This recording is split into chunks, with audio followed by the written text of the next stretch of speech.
3장에 처음 시작될 때 누구부터 시작하냐면 세례 요한이 천국이 가까이 왔다, 회개한다라는 말로 이제 3장이 시작이 되죠. 그래서 예수님이 먼저 나오는 것이 아니라 3장에 세례 요한부터 나오게 됩니다. 근데 이 세례 요한이 나오는 것이 모든 복음서에 똑같이 나옵니다. 우리 마가복음을 한번 볼까요? 마가복음 1장에 한번 보실게요. 마가복음 1장에 보시면 1장 2절부터 8절까지 쭉 보면요. 자, 읽어보세요. 선지자 이사야의 글에 보라, 내가 내 사자를 내 앞에 보내노니 그가 내 길을 준비하리라. 광야에 외치는 자가 소리가 있어 이르되 너희는 주의 길을 준비하라. 계속 준비하라는 말이 나오고, 세례 요한이 광야에 이르러 회개의 세례를 또 전파하죠. 그리고 6절에 보면 세례 요한의 모습이 나옵니다. 낙타 털 옷을 입고 허리에 가죽띠를 띠고 메뚜기와 석청을 먹더라 라는 말로 세례 요한을 표현합니다.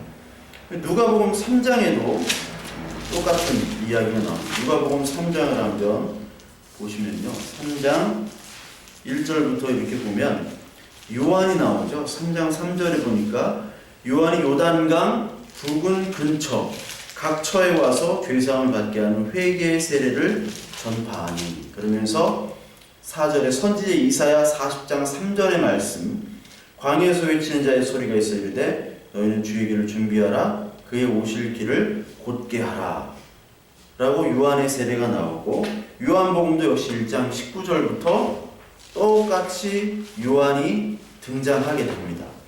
즉 예수 그리스도의 오심을 신약성경은 얘기하는데, 그 전에 누구를 얘기하느냐? 예수님의 이 태어나심을 얘기한 다음에 세례 요한이 먼저 천국을, 하나님의 나라를 전파한다는 겁니다. 그래서 이 말라기부터 마태복음까지 이게 한 400년 정도 된다고 그러잖아요. 400년 정도 되는데, 그 중간에 어떤 일이 일어나냐면 유대인들에게 우리에게 메시아가 필요하다, 메시아에 대한 그 갈망하는 그런 사상들이 피어나기 시작했어요. 이게 전에도 설명을 드렸겠지만 왜 이런 사상이 나왔느냐, 바로 이 유대인들이 자기들이 잘못으로 인하여 포로로 끌려갔다는 생각이 들었거든요. 그런 생각, 왜 잘못을 했냐? 바로 하나님이 주신 율법대로 우리가 살지를 않았다. 그래서 하나님께서 우리를 벌하시고 이제 우리는 율법대로 살아가야지 라고 하면 하나님께서 우리에게 다시 복을 주시고 메시아를 통해서 우리를 구원해 주실 것이다 라는 사상이 우리에게 그 많은 그 이방인들이 아닌 그 이스라엘 사람들에게 확산이 됐다는 거죠. 그래서 그 유대교의 성전이 있잖아요. 성전이 느부갓네살 왕에 의해서 파괴가 되죠. 파괴가 된 다음에 이제 스룹바벨 성전이 이제 건축이 되는데, 그 파괴가 된 후로 이제 모든 유대인들이 전 세계로 이제 디아스포라라고 퍼져나갔잖아요. 나라를 잃어버리니까. 그때 후로는 성전이 없어지고 어디 중심이 되냐면 회당이라는 곳이 중심이 됩니다. 회당이라는 곳이 중심이 돼서 그때부터 이제 바리새인과 사두개인이라는 이런 여러 분파들이 생기는데, 오늘도 요한이 7절에 보니까 바리새인과 사두개인들이 나오죠.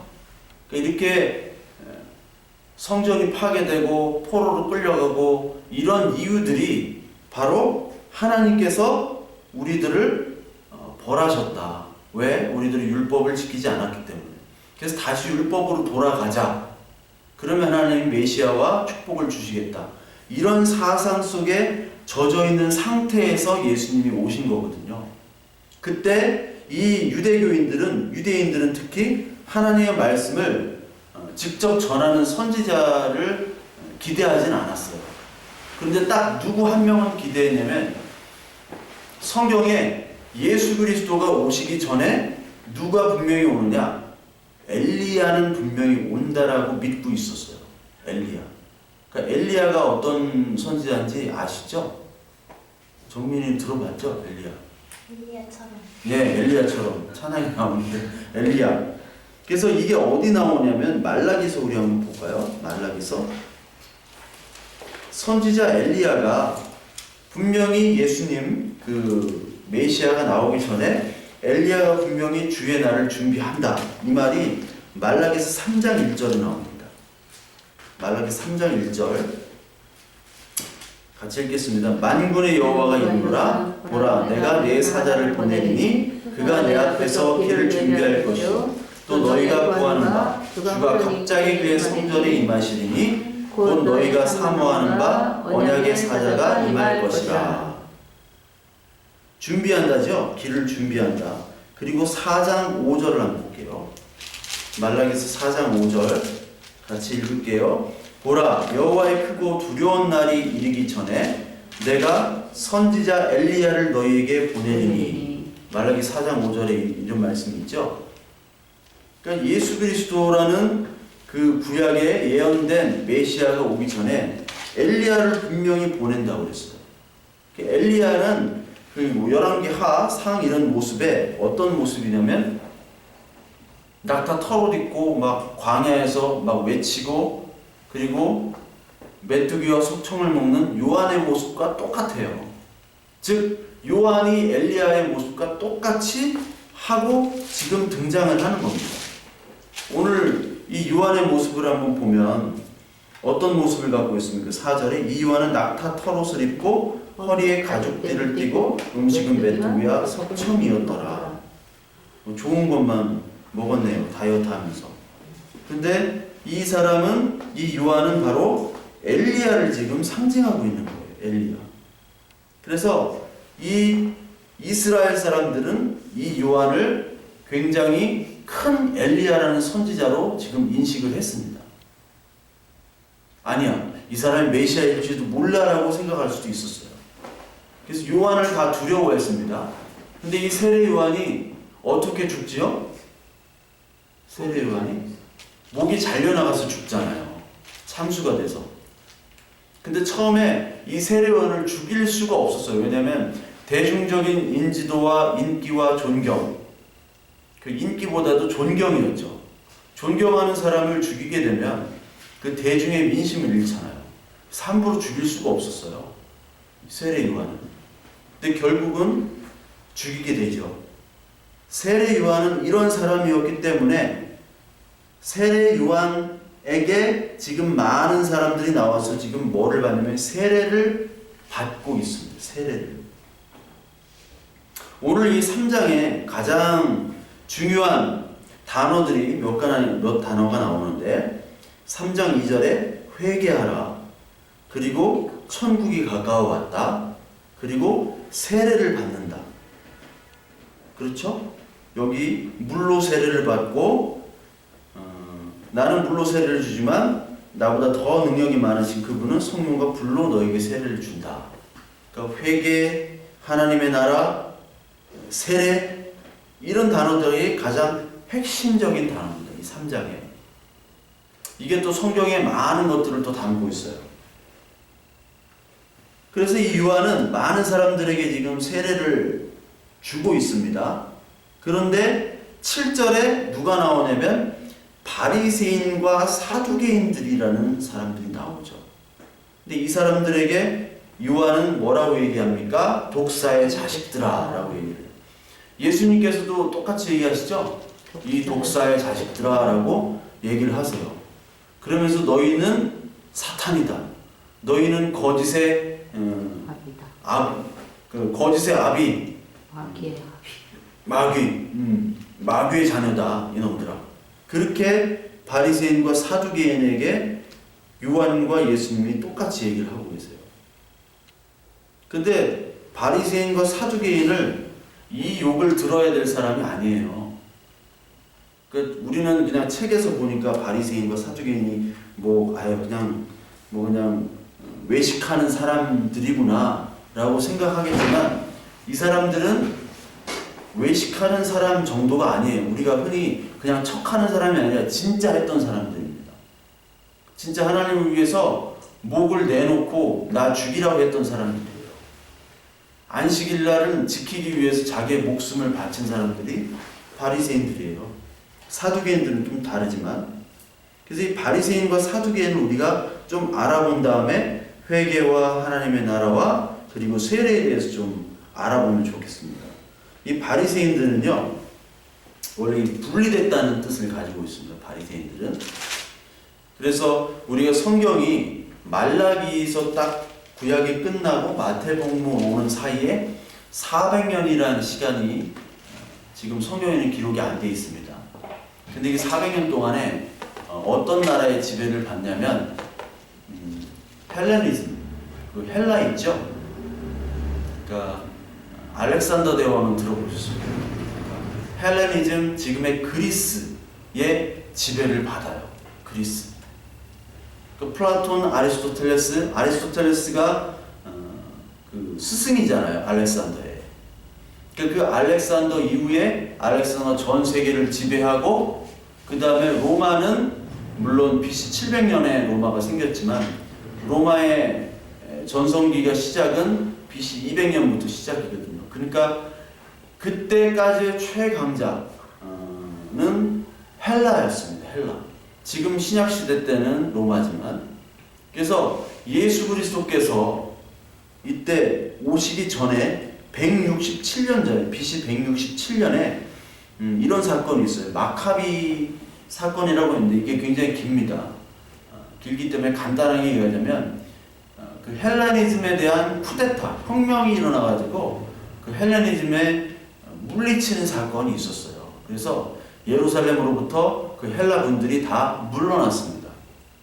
그걸 유다 마카비 혁명이라고 하는데, 이 유다 마카비 혁명은 이스라엘 유대인 역사상 가장 큰 사건 중에 하나예요. 그래서 이 사건의 수전절이라고 성전을 회복했다는 사건인데, 이게 요한복음에서도 수전절이라는 절기가 나옵니다. 수전절. 성전을 다시 지켰다, 회복했다라는 뜻이에요.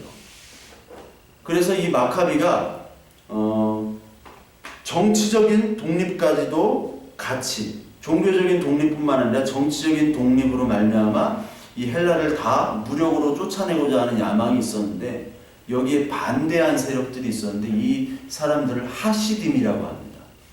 하시딤이라는 뜻은 경건하다는 뜻인데, 이 경건하다는 사람 하시딤에서부터 바리새인들이 출발했어요.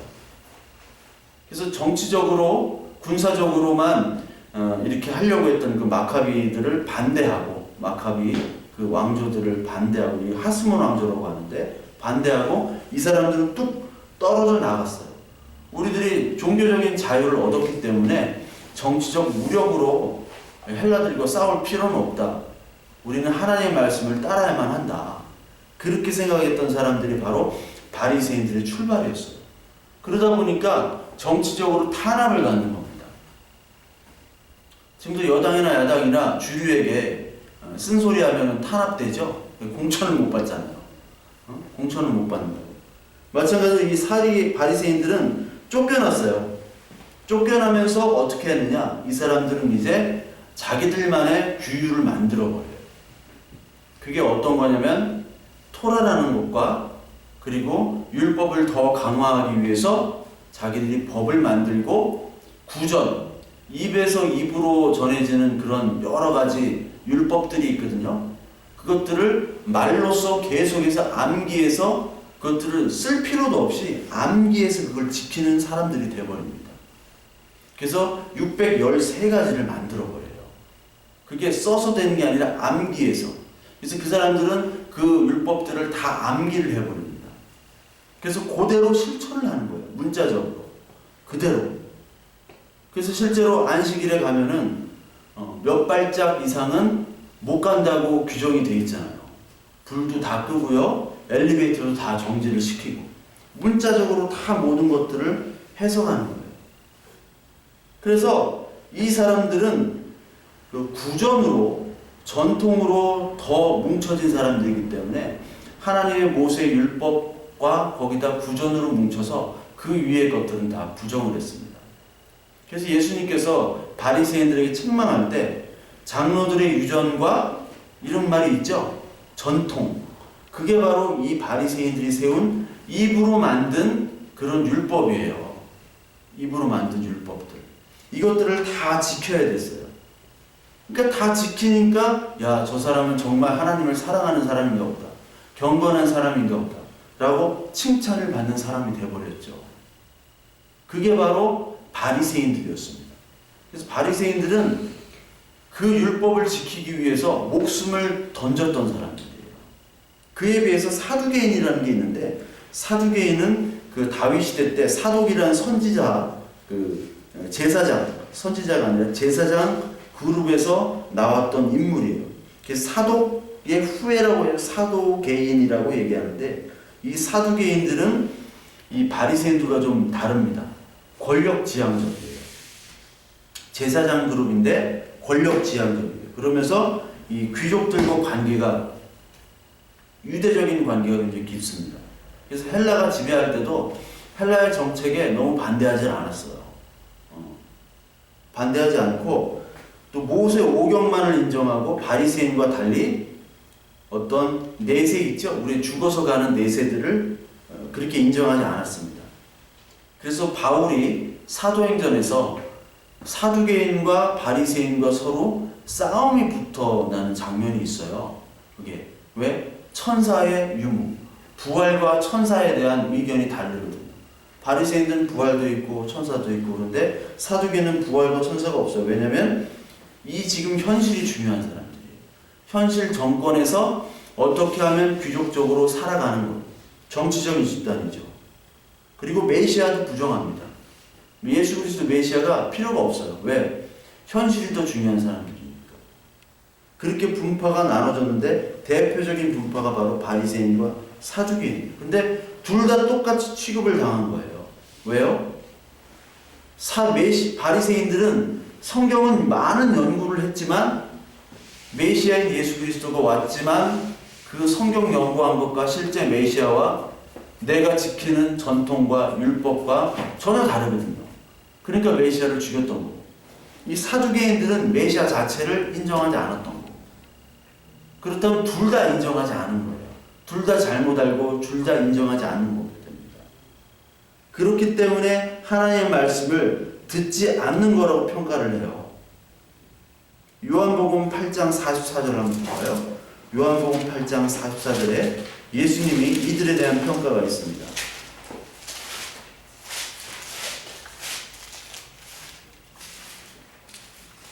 (43절부터) 우리 47절까지 한번 읽겠습니다. 요한복음 8장 43절에서 47절까지 같이 읽겠습니다. 어찌하여 내 말을 깨닫지 못하느냐? 이는 내 말을 들을 줄 알지 못함이로다. 너희는 너희 아비 마귀에게서 났으니 너희 아비의 욕심대로 너희도 행하고자 하느니라. 그는 처음부터 살인한 자요 진리가 그 속에 없으므로 진리에 서지 못하고 거짓을 말할 때마다 제 것으로 말하나니 이는 그가 거짓말자라며 거짓의 아비가 되었습니다. 내가 진리를 말함으로 너희가 나를 믿지 아니하는도다. 너희 중에 누가 나를 죄로 찾잡겠느냐? 내가 진리를 말하는데 어찌하여 나를 믿지 아니하느냐?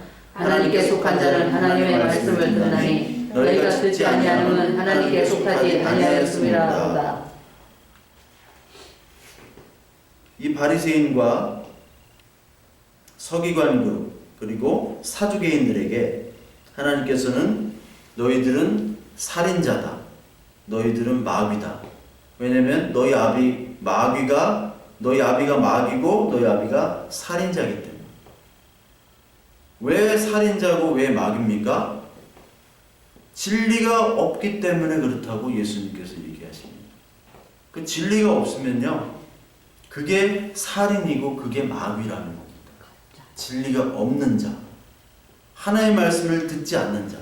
43절에 내 말을 깨닫지 못하느냐, 내 말을 들을 줄 알지 못함이로다.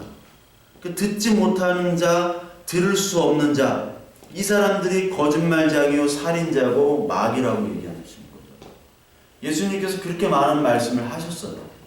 그런데 이 바리새인과 사두개인들은 예수님의 하시는 말씀 중에서 자기가 원하는 것만 섭취를 했습니다. 그리고 자기에게 이익이 되지 않기 때문에 죽인 겁니다. 자기의 인기와 자기의 전통과 유전에 반대되는 이야기를 하기 때문에. 그래서 예수님의 말씀은 들릴 수가 없어요. 진리를 말하기 때문에 믿지 않는다고 45절에 얘기합니다. 하나님이신 예수 그리스도가 진리를 말하기 때문에 믿질 않죠. 왜요? 그 진리는 우리의 욕정, 우리의 욕망, 우리의 안에 있는 본성, 그 본질적인 그런 죄성과 반대되기 때문에 그렇습니다. 진리가. 그래서 절대로 듣지 않아요. 진리를 말하는데 듣지 않는 자들이 들리게 되는 게 은혜고, 그렇게 되는 것이 바로 회개며, 그것이 회개에 합당한 열매며, 그게 하나님의 나라로 입성한다는 뜻으로 이제 들으라, 회개하라, 그렇게 요한이 지금 선포를 하는 겁니다. 너희들은 지금까지 장로의 전통과 유전과 니들이 하고 싶은 것대로 하나님을 만들었어요. 아, 이것이 하나님이다, 저것이 하나님이다. 아니야, 내가 아는 하나님은 이런 하나님이야. 아니야, 그런 하나님은 없어, 이런 하나님이야 라고 얘기했는데, 그 모든 것들을 다 뒤집어라. 그래서 하나님께로 돌이켜라. 이게 회개입니다. 그래서 사도 요한이에요. 세례 요한에게 그 길을 예비하도록 먼저 선포를 하고 나갑니다. 그래서 회개라는 단어가 슈브라는 그 구약의 단어인데, 그 에스겔서 한번 보실까요? 에스겔서 14장 6절을 한번 보겠습니다. 에스겔서 14장 6절 어디 있냐면 구약성경 1167페이지 68페이지 이쪽에 있습니다. 에스겔서 14장 6절 14장 6절 그런즉 너는 이스라엘 족속에게 이르기를 주 여호와의 말씀에 너희는 마음을 돌이켜 우상을 떠나고 얼굴을 돌려 모든 가증한 것들을 떠나라. 마음을 돌이킨다는 뜻이 바로 회개입니다. 신약에서는 메타노이아라는 말로 헬라어로 쓰이는데, 우리가 회개할 때 하나님 내가 이러한 죄를 졌습니다, 회개합니다, 이것이 회개의 본질이 아니에요. 회개라는 말은 그거는 세상 사람들도 다 회개를 해요. 제가 여기 통장 되시는 분하고 이렇게 만나서 이렇게 복음을 전하는데, 아니 그런 게 회개냐고, 그런 게 교회냐고 전혀 모르시다가, 착한 애라는 게 교회가 아니고, 자기는 교회에 나오고 싶어도 자기는 죄가 많아서 못 나오면 자격이 된다고, 죄가 너무 많은 분들이 다니는 거라고. 그분들은 전혀 다르게 생각하고 있어요. 착한 애라고 편하게 살고 위로받고 그렇기 위해서 그냥 교회가 어떤 클럽이에요. 클럽, 사교 클럽. 그게 아니라 죄인이 오는 것이고 선한 자가 오는 것이 아니라 병자들이 오는 것이고, 거기서 죄가 뭔지를 깨닫고 하나님의 은혜를 발견하는 것인데, 그것에 대해서 좀 구체적으로 설명을 드렸더니 이분이 그런 줄 몰랐다고 그러시더라고요. 저랑 나이가 비슷해가지고 이해가 잘 통했어요. 그러니까 우리가 알고 있는 회개, 세상이 알고 있는 회개와 교회 많은 사람들이 알고 있는 회개가 비슷하면 안 되는 거예요. 달라요. 네. 그냥 오늘 죄 졌습니다, 알고 지은 죄, 모르고 지은 죄 용서하여 주옵소서. 이 대표 기도가 항상 알고 지은 죄, 모르고 지은 죄. 이 대표 기도가 이렇게 종이 탁 이렇게 꺼내가 이렇게 보시잖아요. 근데 뭐 그것도 회개지 있죠. 근데 본질적인 이 회개의 말은 바로 마음을 돌이킨다는, 누구에게로? 여호와의 말씀에 하나님께 마음을 돌이킨다는 겁니다. 그래서 하나님이 말씀에 아닌 것, 그리고 마음이 다른 곳에 있는 것을 우상이라고 합니다. 그래서 우상을 떠나서 모든 가증한 것을 떠나서 마음을 돌이키라는 거예요. 이게 온 마음과 온 감정과 인격 모든 것들까지도 다 하나님께로 뒤집는 것이 바로 회개입니다. 이게 세상적으로만 이렇게 보다가 하나님적으로 볼 때, 이 하나님의 나라의 모습으로 볼 때는 세상의 어떤 잘못된 것도 하나님의 나라에서는 용서가 되는 경우가 있어요. 반대입니다. 또 반대가 될 수도 있죠. 그러니까 하나님의 나라와 세상의 나라는 정반대일 수밖에 없어요. 이거를 깨닫지 못하면요, 그냥 교회에 와서 우리 잘 살아봅시다, 착하게 삽시다, 열심히 삽시다, 아멘 하고 끝나는 거예요. 그리고 착하게 열심히 살려면 왜 그래요? 가서 열심히 예배 드리지 말고 열심히 돈 벌고 기부하고 막 열심히 해야지. 왜 여기 와서까지 열심히, 그런 열심이 아니라 하나님의 열심을 받아들이는, 너는 죄인이니까 나의 은혜를 받아들여야 돼. 그거를 믿는 거, 그것이 회개거든요. 그 회개가 필요하다는 거예요. 이사야 55절에 또 보겠습니다. 이사야 55장의 7절을 한번 보겠습니다. 이게 1036페이지인데요. 1036페이지 55장 7절. 악인은 그의 길을, 불의한 자는 그의 생각을 버리고 여호와께로 돌아오라. 그리하면 그가 긍휼히 여기시리라. 우리 하나님께로 돌아오라. 그가 너그럽게 용서하시리라. 돌아오라고 계속 얘기하죠. 계속 돌아오라, 돌아오라 얘기합니다. 이 세례 요한이 이스라엘 사람들, 하나님이 우리는 택한 백성이야라고 철석같이 믿는 사람들에게 지금 회개하라고 얘기하는 겁니다. 이방인들한테 얘기하는 게 아닙니다. 즉, 니들이 종교생활한다고 신앙생활한다고 열심히 했지만 그게 아니고 진짜 하나님으로 돌아오라는 뜻이죠. 그러니까 우리의 가장 큰 우상은 사실은 우리가 하고 있는 신앙생활과 종교생활일 수가 있어요. 왜요? 그걸로 따지자면 바리새인과 사두개인이 넘버원이거든요. 누가 봐도 선지자고 11조도 가장 많이 내고 시간에 11조 내지, 무슨 채소에 11조 낸다고 그러지, 별 11조를 다 구분해가지고 다 내죠. 길게 기도하죠. 그리고 기부도 많이 하죠. 실천을 그대로 하니까. 실천을 그대로 해요. 그러니까 저 사람은 마음과 행동이, 말과 행동, 마음까지 같지 않은 사람입니다. 모든 사람이 자타공인 존경했던 이 바리새인과 사두개인. 근데 예수님이 세리 주인 창녀들에게 뭐라고 했습니다? 저들의 의, 바리새인들의 의보다 더 낫지 않으면 너희들이 천국 하나님 나라로 들어갈 수 없어. 그럼 이게 들어갈 수 있는 사람이 누굽니까? 이렇게 물어볼 수밖에 없잖아요. 어떻게 저 사람들을 흉내냅니까? 발꿈치도 못 따라가는데. 즉 예수님이 말하는 의는 다른 거죠. 다른 것. 더 얘기 안 해도 되잖아요. 다른 의를 얘기하는 거예요. 하나님의 의 되심을 받는 겁니다. 그러니까 가장 큰 죄로부터 회개는, 가장 큰 우상은 바로 하나님을 빙자한 종교, 믿음, 신앙생활, 이것을 세례 요한이 벌써 계속 지적을 하고 있는 겁니다. 그런데 그 해석들이 바로 9절부터 나오죠. 속으로 아브라함이 우리 조상이라고 생각하지 말라. 이게 유대인들의 그 뿌리 깊은 사고예요. 우리는 아브라함의 조상, 믿음의 뿌리인 아브라함의 택한 조상, 우리의 조상이니까 하나님은 우리를 버릴 수가 없어. 하나님 우리 자녀니까. 우리는 하나님의 자녀니까. 그게 우리 구원의 증표야 라고 생각하는 겁니다. 근데 이게 요한복음 1장에 나오잖아요. 요한복음 1장 보겠습니다. 요한복음 1장 12절 13절에 영접하는 자 곧 그 이름을 믿는 자들에게는 하나님의 자녀가 되는 권세를 주셨으니 이는 혈통으로나 육정으로나 사람의 뜻으로 나지 아니하고 오직 하나님께로부터 난 자들이니라. 할아버지가 목사, 아버지가 목사, 그렇다고 내가 성도가 될 수가 없죠. 아버지, 할아버지 때문에 되는 게 아닙니다. 하나님과 나와의 관계, 내가 하나님이라는 그 나무에 붙어 있어야지 회개에 합당한 열매가 생기는 거죠. 그게 하나님 나라에 들어가는 거지 육신과 육체적인 혈통과 전혀 관계가 없습니다.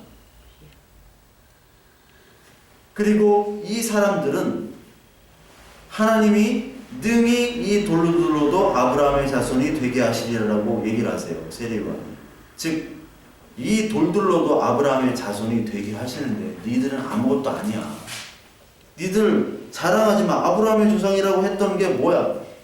아브라함의 조상, 믿음의 조상이라고 했던 이스라엘이 했던 행위가 우상 섬긴 거밖에 없어요. 솔직히 보면. 선지서에 보면 야 다른 이방인들을 봐봐. 의리가 있어. 그 이방 신만 섬겼어. 그런데 너희들은 어떻게 이방 신도 섬기고 하나님도 섬기고 어떻게 이렇게 두 가지를 열심히 섬기냐. 그래서 맨날 그걸 음행이라고 표현하는 거예요. 두 집 살림을 맨날 차리는 거예요. 두 집 살림을 차리려면 얼마나 돈도 많아야 되고 시간도 많아야 되고 노력도 얼마나 여기 안 들켜야지 저기도 안 들켜야지 얼마나 바쁘게 뛰고 노력을 해야 됩니까? 이렇게 바쁘게 뛰고 노력을 했던 유대인들이에요. 저것도 섬겨야 되고 이것도 섬겨야 되고. 근데 다른 이방신들은 이방 나라는 자기 신만 섬겼어요. 의리가 있어요. 너희들이 진짜 나쁜 놈들이야.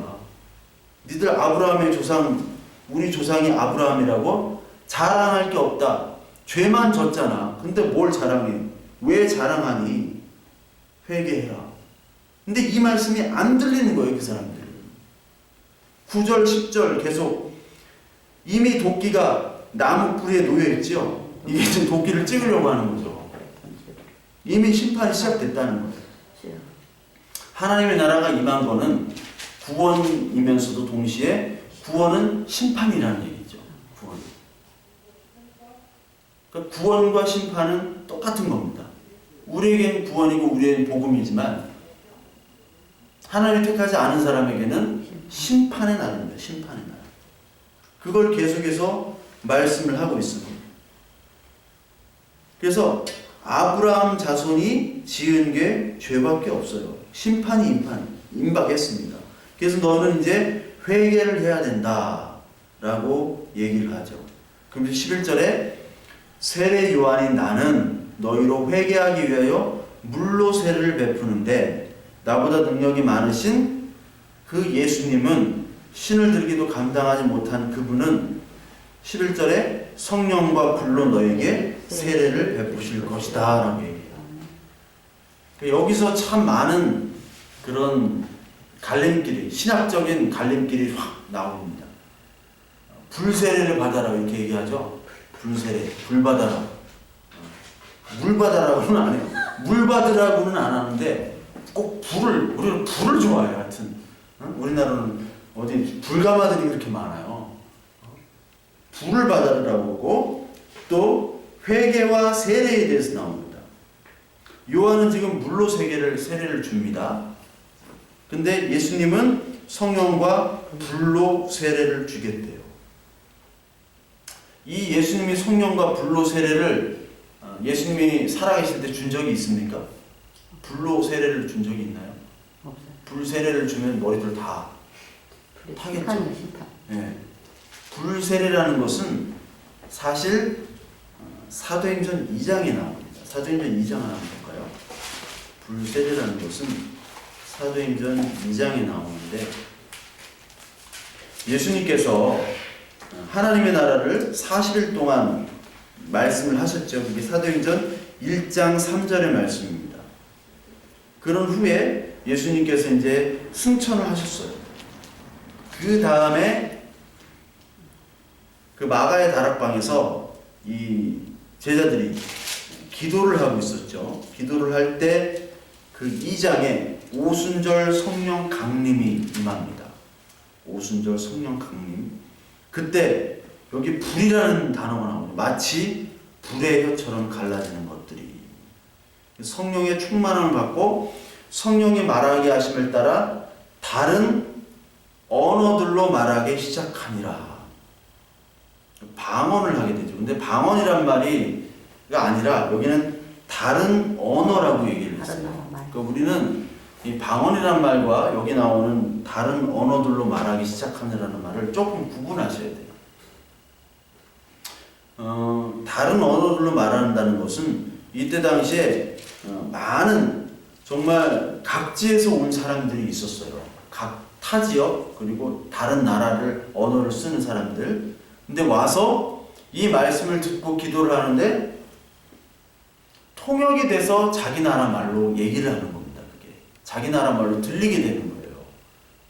그러니까 제가 한국말로 하는데 여기 뭐 외국 사람이 있으면 중국인이 있으면 중국말로 들리고 그 영국인이 있으면 영국말로 들리고 아프리카 사람이 있으면 아프리카 언어로 들리고 한다는 얘기가 바로 각 다른 언어들로 말하기 시작하느니라. 왜 다른 언어로 말하기 시작하느냐? 하나님의 구원의 역사, 예수 그리스도의 그 구세주의 일들을 이제 성령께서 일을 하시도록 퍼치기 위한 그런 작업을 하시는 것이죠. 세례 요한은 물로서 그 자리에서만 자기가 주는 거예요. 물로서의 회개는 죄 씻음과 더불어 하나님의 같이 옛 자아는 죽고 이제 예수님과 함께 삽니다. 그 표시인데 이제 성령의 세례는 이것들이 그 말씀들이 이제 들리기 시작하는 거예요. 예수님이 하셨던 모든 말씀들. 그래서 사도행전 전까지의 이 제자들을 한번 보면요. 제자들이 좀 바보 같아요. 예수님이 하시는 말씀이 무엇인지를 알 수가 없도다. 왜? 예수님은 너무 비유로 말씀하시고 너무 어렵게 말씀하시는데 그 말씀을 어떻게 듣느냐? 알아듣지를 못하는 거예요. 근데 예수님께서 그 요한복음 16장 17절에 16장 17장 왜 성령장을 계속 얘기하시죠. 특히 16장 15장 16장이 계속 성령에 대해서 얘기하시는데 내가 간 다음에 보혜사 성령이 오시고 그리고 너희들이 할 말을 그 성령께서 알려주시리라 얘기를 하세요. 그러니까 성령의 역할을 통해서 이 제자들이 이 오순절에 이 성령의 이 사건을 받은 후에 제자들은 성경의 말씀을 깨닫게 됩니다. 그 전까지는 무슨 얘기인지 몰라요. 그러면서 그 성령의 세례를 성령의 불을 받은 후에 베드로가 오순절에 설교를 하죠. 여러분 베드로가 설교한 적이 있어요? 베드로는 설교에 재능이 없는 사람이에요. 그냥 칼 가지고 날뛰는 건 좋아하는데 바다에 막 빠지고 막 이렇게 허우적대고 그런 건 좋아하지만 설교를 하지 못하는 사람인데 하나님의 성령을 받으니까 뭐가 됩니까? 설교가 되는 거예요. 즉 성령의 역사, 성령의 불세례는 바로 오순절 성령 강림인데 이것은 바로 성령께서 죄와 의와 심판에 대해서 깨닫게 하시고 이 성경의 말씀을 통해서 나는 학문이 없는 사람인데도 불구하고 하나님이 가르쳐 주신 말씀을 깨닫고 전할 수 있는 사람으로 바뀌게 하는 능력을 주시는 겁니다. 이 성령의 불세례가 그냥 회개의 세례가 아니라 성령의 불세례예요. 그래서 장로교 교리에서는 성령의 세례는 곧 거듭남과 회개를 얘기합니다. 중생이라고 합니다. 그래서 성령의 세례는 딱 한 번이에요. 근데 순복음 쪽에 가면 성령의 세례를 받는 법이 있어요. 불을 받아야 되는데 그게 불 받는 게 방언입니다. 방언이 없으면 아직 너는 성령의 회개, 요한의 회개의 세례는 받았지만 성령의 세례는 받지 않았어요. 왜? 성경에 나와 있으니까. 성경에 이게 오순절 그 방언을 받아야 되니까. 근데 그 방언과 이 방언이 달라요. 가짜. 네. 태진아가 조방언이잖아요. 네? 이 방언과 저 방언은 다릅니다. 성령의 세례는 방언으로 있는 것이 아니라 우리가 흔히 아는 방언이 있습니다. 그렇지만 그 방언은 하나님께 주시는 은사라고 되어 있죠. 은사는 우리의 어떤 달란트로 생각하지 마시고 선물이라고 생각하세요. 하나님이 너한테 주는 특별 보너스. 왜 보너스를 주시냐? 본봉이 적으니까. 본봉이 많은 사람은 보너스가 필요가 없는데 본봉이 적어요. 왜? 얘네들이 말씀도 좀 봐도 좀 밍밍하고 하나님 뭔가 좀 화끈하게 좀 있으면 좀 믿을 수 있겠습니다 하면 그 사람이 특별히 하나님께서 보너스로 주시는 거예요. 선물로. 그래서 하나님이 정말 살아계시구나. 그 기쁨의 방언을 하나님께서 주시는 거예요. 근데 그 방언들이 통번역이 되면 그것이 이제 예언이 되고 예언이 돼서 이 성경이 이루어진 거거든요. 근데 지금은 예언이 계시가 다 완성이 됐죠. 그러니까 옛날의 방언과 지금의 방언은 다릅니다. 옛날의 방언은 성경을 만들기 위한 방언이고 성경의 말씀, 성령이 퍼지기 위한 방언이에요. 지금의 랄랄랄랄랄라 슈슈 이 방언이 아닙니다. 정확한 언어로 된 방언이에요. 내가 영어를 할 수 있는 방언이에요. 영어 한마디도 못해도 정확한 영어, 1형식부터 5형식까지 완벽한 퍼펙트한 영어들이 막 나오는 거예요. 나 영어 모르는데? 그걸 통해서 다른 사람들이, 영어권 사람들이 그거 이게 뭐지? 하면서 너 어떻게 영어를 해? 이게 무슨 말씀이야? 알려주는, 복음이 퍼져나가는 방언을 얘기하는 겁니다. 그게 바로 성령 세례예요. 그래서 17절을 한번 볼까요? 사도행전 2장 17절. 사도행전 2장 17절 보면 요엘서가 나옵니다. 요엘서 2장 28절부터 29절인데 이게 신약성경 189페이지 사도행전 2장에 보면 하나님 말씀하시기를 말세에 내가 내 영을 모든 육체에 부어주리니 너희 자녀들은 예언할 것이요 너희 젊은이들은 환상을 보고 너희의 늙은이들은 꿈을 꾸리라. 영을 부어준다고 계속 나오죠. 영을 부어준다. 그래서 이거를 문자적으로 해석하면 어떻게 돼요? 잘못되게 되죠. 그 자녀들이 예언을 해야 돼요. 막 예언. 너 이렇게 될 것이다. 저렇게 될 것이다. 그리고 환상을 봐야 돼요. 뭔가 막 하나님 막 배움을 주시겠다. 뭐 환상이 보여주고 막 이렇게 되고 늙은이들, 노인들도 막 뭘 사업을 하겠다고 막 90 됐는데 뭘 하겠다고 막 그게 그 얘기가 아니라 그 얘기가 아닙니다. 이게 바로 영을 부어주는 예언한다는 것은 이 성경의 말씀, 이 성경의 말씀이 완성 예수 그리스도로 인하여 그리고 예수 그리스도 후에 성령으로 말미암아 이 기록된 성경으로 사람들의 글로 그러나 성령이 함께해서 완벽한 계시의 말씀들을 보여주시겠다는 거예요. 그러니까 우리는 창세기부터 계시록까지의 모든 말씀들을 알고 있잖아요. 깨닫잖아요. 깨달으면 이 예언과 환상, 꿈을 꾸는 것들이 이루어진 겁니다. 자꾸 뭘 어떤 예언이나 환상은 다 점쟁이처럼 똑같이 얘기하는 것들밖에 없어요. 그것과는 전혀 다른 겁니다. 이사야서 32장 한번 볼까요? 이사야서 32장. 이사야서 32장에도 영을 부어주신다고 그래요. 32장 1004페이지. 페이지 이름도 1004네요. 1004페이지. 15절. 구약성경 1004페이지. 32장 15절. 마침내 위에서부터 영을 우리에게 부어주시리니 광야가 아름다운 밭이 되며 아름다운 밭을 숲으로 여기게 되리라.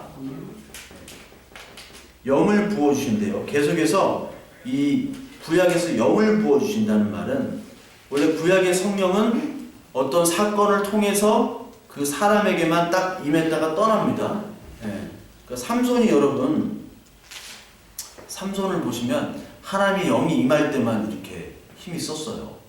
마찬가지 구약시대 때는 다 그랬어요. 그런데 오순절 성령 강림 때는 관계없이 모든 사람이 성령을 받아서 그 성령을 통해서 우리가 이 말씀을 알게 되잖아요. 이 말씀을 우리가 전도하잖아요. 주일날 전도할 때 이 말씀이 안 듣는다고요. 다. 왜? 그 사람들에게는 성령이 없기 때문에, 성령이 활동을 안 하기 때문에 이 말씀이 들리질 않습니다. 지금은 성령을 우리에게 다 주셨어요. 옛날에는 백성들은 모세나 아론이나 이 정도까지는 돼야지 성령을 받았어요. 그때 하나님이 일하시고 백성들은 따라가는 거였습니다. 근데 우리는 다 하나님의 말씀을 끝까지 알잖아요. 계시록까지 완성된 시대. 그러니까 우리가 믿음의 가장 마지막 세대요. 그리고 가장 큰 축복이 있는 자라고 히브리서에 나와요. 축복이 있는 자입니다, 우리가. 왜? 하나님부터 예수님부터 성령까지 다 아니까. 맞고 먹고 네. 알고 깨닫고. 예수님과 함께 예수님을 정말 봤으면 좋겠잖아요. 그때 시대에 살았으면 얼마나 좋았을까. 12제자였으면 얼마나 좋았을까.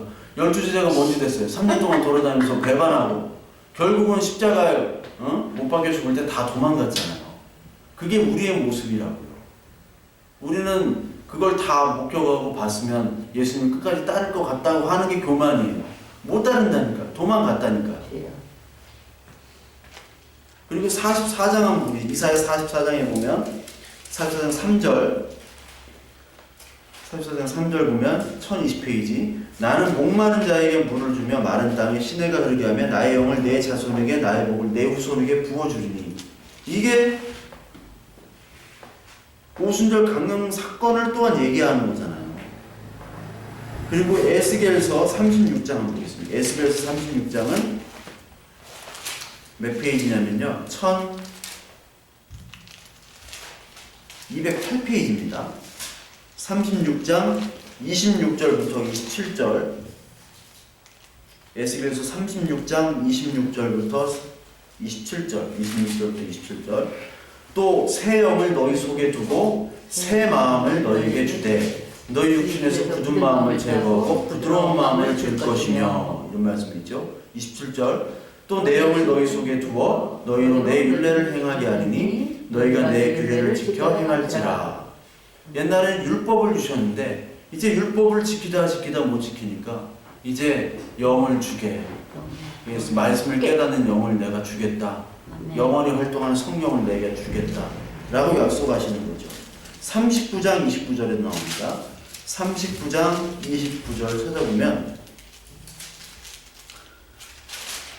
내가 다시는 내 얼굴을 그들에게 가리지 아니하리니 이는 내가 내 영을 이스라엘 족속에 쏟았음이라. 주 여호와의 말씀입니다. 옛날에 하나님이 한 사람에게만 활동하시고 이렇게 그 부분만 하셨는데 이제는 모든 족속에게 다 주겠다는 거죠. 결국 이런 예언들이 사도행전 2장을 통해서 이루어졌다는 겁니다. 성령의 세례를 받는 거예요. 이게 성령의 세례. 그래서 성경은 성령의 세례를 한 번이라고 얘기해요. 그게 맞고 대부분의 장로교와 순복음과 싸우는 게 이겁니다. 예. 맨날 싸웁니다. 방언 가지고. 예. 성령의 세례는 장로교는 모두 다 한 번이라고 얘기하는데 순복음 야 니들 뭐 하나님의 자녀라고 딱 해놓고 니들 뭐 택하면 다 그만이고 뭐 성령 받지도 않고 니들 멋대로 하잖아. 구원받았다고. 성령의 증거가 있어야 돼. 그게 뭐냐? 방언을 받아야 돼. 그거 가지고 맨날 싸워요. 그거 가지고.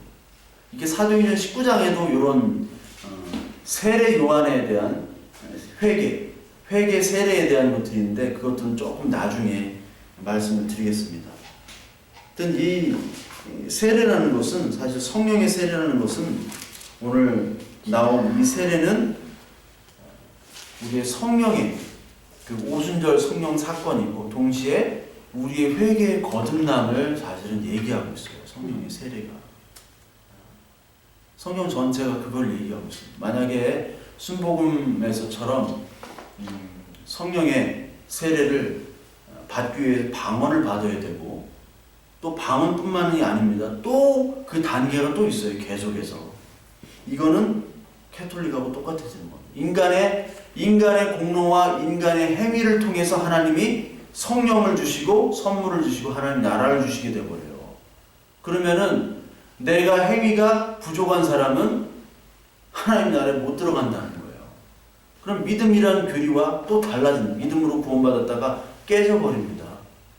우리가 물론 그 믿음으로 우리가 죄와 싸우고 끝까지 하나님께 정말 순교하는 마음으로 가야 되는 것은 맞지만 우리가 그런다고 다 100% 지킬 수 없는 인간이잖아요. 근데 어떤 종파, 어떤 교파에서는 그걸 하나의 성령 세례를 이걸로만 이게 반드시 있어야만 된다고 하는 것은 구원의 핵심 교리와 어긋나게 되어버립니다. 하여튼 그쪽은 좀 그렇다. 그래서 오늘 이 마태복음 3장이라는 것은 세례 요한의 통해서 회개와 그리고 하나님 나라와 세례 그리고 심판에 대해서 선포를 하게 하십니다. 그러니까 이런 말씀을 들을 때 특히 바리새인과 서기관, 사두개인 이 종교 엘리트들은 얼마나 듣기 싫었겠습니까? 자기들을 향한 외침이고 자기들 특별히 나를 향한 나 같은 종교 엘리트들에 대한 비판이기 때문에 이거를 참을 수 없었어요. 그러니까 하나님의 복음이 던져지면 내가 깎여나가고 나에 대한 부인이 이루어지는 거죠. 부인이 이루어지잖아요. 예전까지 교만하게 내가 잘난 줄 알고 사는데 이 말씀이 들려지는 성령의 역사가 있으면 내가 정말 나쁜 놈이었구나, 나쁜 년이구나, 쓰레기구나, 나는 정말 열심히 한다고 종교생활을 했지만 그거 역시도 나의 자랑이었구나 라고 받아들이는 바리새인이 없었다고요. 나중에 한 명 아리마대 요셉, 예수님 우리 큐티할 때도 부활할 때 아리마대 요셉이라고 있었죠? 기억나죠? 아리마대 요셉. 그 아리마대 요셉만이, 그리고 니고데모가 나중에 회개했다고 나와요. 그 사람들만이 용기 있게 예수님의 부활, 그 예수님이 부활할 것을 믿고 그 시체를 장사했잖아요. 그러면 다 잘리는 거예요. 기득권에서 다 나가 떨어지는 거예요. 자기가 쌓아놨던 모든 것을 잃음에도 불구하고 예수님을 따르는 그 용기, 이 사람들은 이 말씀이 들린 거죠. 그 많은 바리새인들 중에 이 두 사람이었다는 거예요. 12명의 정탐꾼 중에 2명이었듯이 그럼에도 불구하고 이 소수의 저와 여러분들을 말씀을 듣게 해주셨다는 것 자체가 얼마나 큰 은혜겠습니까? 이 말씀이 들리질 않아요. 저도 옛날에 교회에 가는 사람들을 이상하게 생각했다니까요. 왜 저 사람들은 교회에 갈까? 특히 주일날 가는 건 또 고상한데 금요일날 밤에 왜 가냐고. 10시에 밤에 거기 왜 가냐고. 도대체 뭐가 있다고. 불만큼 막 부르짖고 울고 막 미친 집단인 줄 알았어요 저는. 왜요? 성령의 음성이 들리지 않기 때문에. 저와 여러분들이 이 회개의 세례, 회개하라 천국에 가까워한다는 이 요한의 외침 때 우리가 어느 때 하나님께서 은혜를 주셔서 아멘하고 받아들였다는 거였어요. 감사하시고요.